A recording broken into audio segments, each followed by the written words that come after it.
This is Mark Ronchetti on the phone. Good morning, Mark. Good morning, Gene. How are you? I'm taking a big chance, The phone rings, I answer, I put it on the air. You're a man who takes... You're not afraid of intrigue. There's no question about that. Well, how you doing? I'm good. We're bouncing all over the state and actually headed to Artesia this morning, a little later on. And so we're excited to be there. We're going to be over at Matador at 11. Talking to people there, so we'd love anyone who wants to come by to say hello, but we're just kind of making our final swing through the state at the end of the primary cycle here. That's right. Tuesday is the actual election day, although early voting has been going on for a couple of weeks now.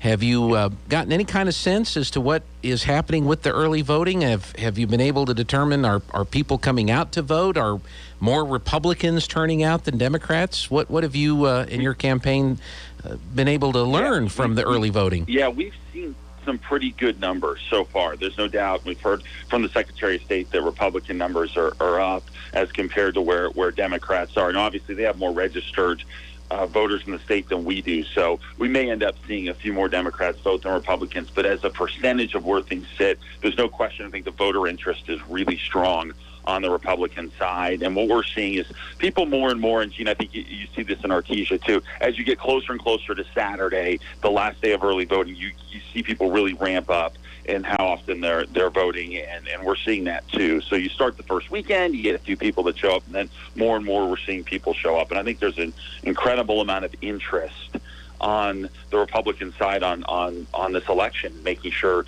that we get a new governor. No question about that. And I think for a lot of Republicans, there's some great candidates that are in the governor's race. There's 5 people on the at least on my sample ballot, and I think for a lot of Republicans, it's kind of a which one do you pick, because they're all good candidates.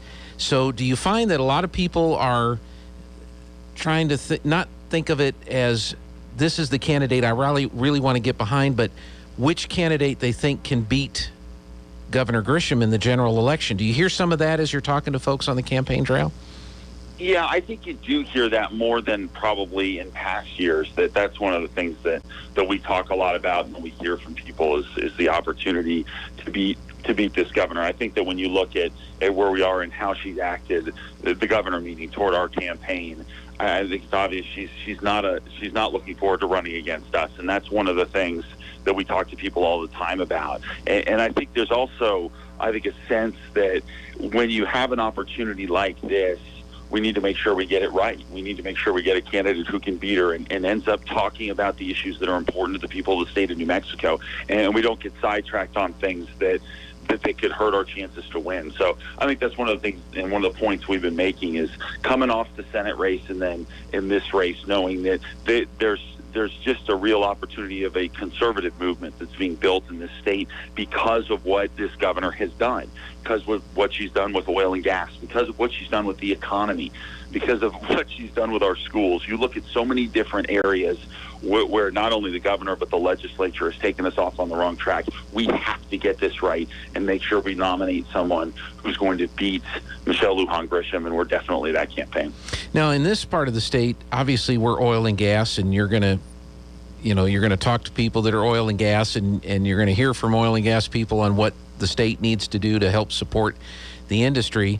But is that message or that concern over the oil and gas industry, are people outside of this part of the state even aware of that and how that can damage if the oil and gas industry continues to be damaged by this governor, how it can affect state finances and state government?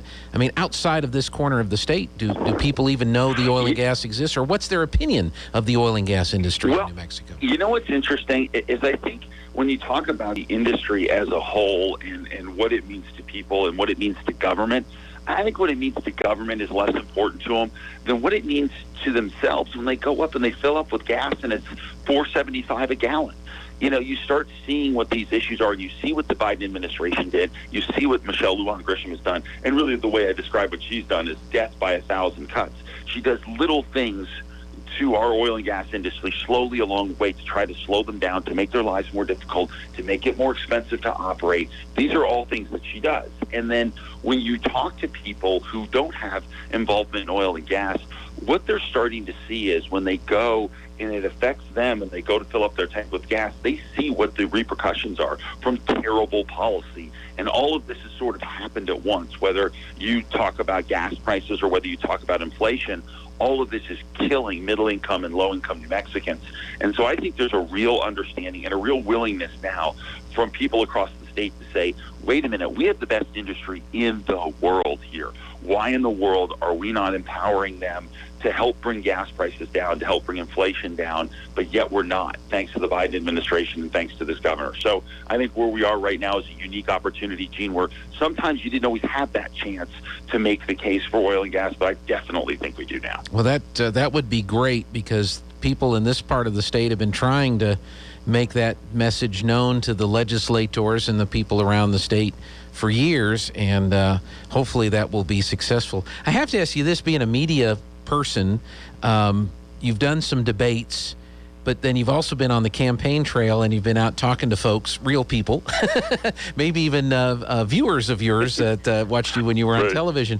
When the television debates happen and the questions and the topics and how those are done, are the topics and the questions in line with what you hear from the general public when you go out on the campaign trail, or are there some differences between the two camps? There are some differences. There are a couple that were interesting. And if you're referring to the Channel 7 debate, what was interesting about that was the topic I actually really like and have spent some time on, and that is that we were talking about cloud seeding. They asked a question about cloud seeding.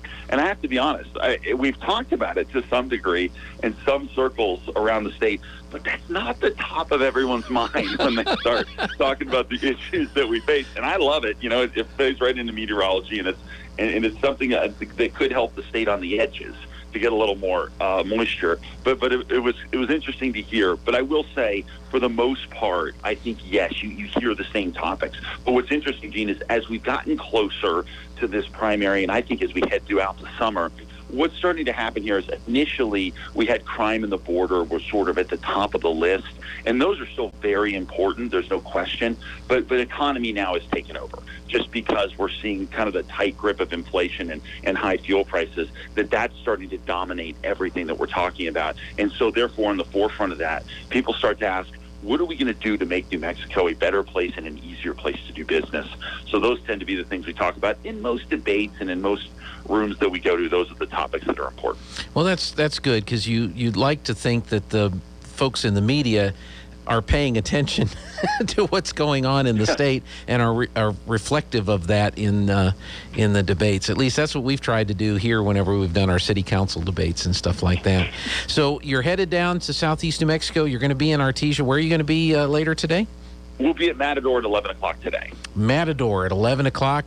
Public can come out and ask questions, and I'm sure they've got a lot of questions for you on that. One last question, Mark. With the campaign being as tough as it is, any campaign primary or whatever is always tough. Do you see the Republican Party and the candidates that are all running, all five of you, do you see whoever the winner is? I know you plan on being the winner, but do you see the candidates all coalescing behind the winner and being unified when we go up against the governor in the fall? I do. I think, look, you're right. Primaries are hard, but sometimes you have to point out contrasts and differences between the candidates, and that's part of how this process goes. But I think when you really look at what we have to do to make sure we get the change this state needs, I think we're going to get everybody pulling in the same direction, no matter what happens on Tuesday, because it's so critical for this state to see that change. And so we're optimistic that that's absolutely going to happen. And I can tell you this much, we're going to be supportive of whoever the nominee is. And when we think that'll be us, there's definitely hope for that. We need everyone and everybody to get out and vote. It is absolutely critical, because I think we do need to send a message to, especially the governor in this state, that, look, there's going to be some change coming here because of the way she's operated. And the only way we can get that done is if we're all pulling in the same direction. Well, if there's a lot of Republicans, I mean, if you add up the total numbers of all the candidates, all the Republican votes in this primary, that needs to be a huge number, because you're exactly right. Then the governor and her people are going to look at that and go, we really do have a problem here with what they think about us. So you're right. The turnout is very important in this primary, even though it's just a couple of things on the ballot, the governor and the lieutenant governor. So, well, very good. Is there anything else you want to share with the folks this morning, Mark? No, Gene, I appreciate it. I always enjoy talking to you, and hopefully we'll catch up with you coming up, in the next couple of weeks here as we continue down the road. But just would encourage everybody in Artesia and Eddy County in general to get out and vote, and let's get this done. All right. Mark Ronchetti, he'll be at Matador today at 11 in Artesia. Go by and visit with him. Mark, as always, thank you so much, and good luck. Stay safe. Thank you. All right. We'll see you.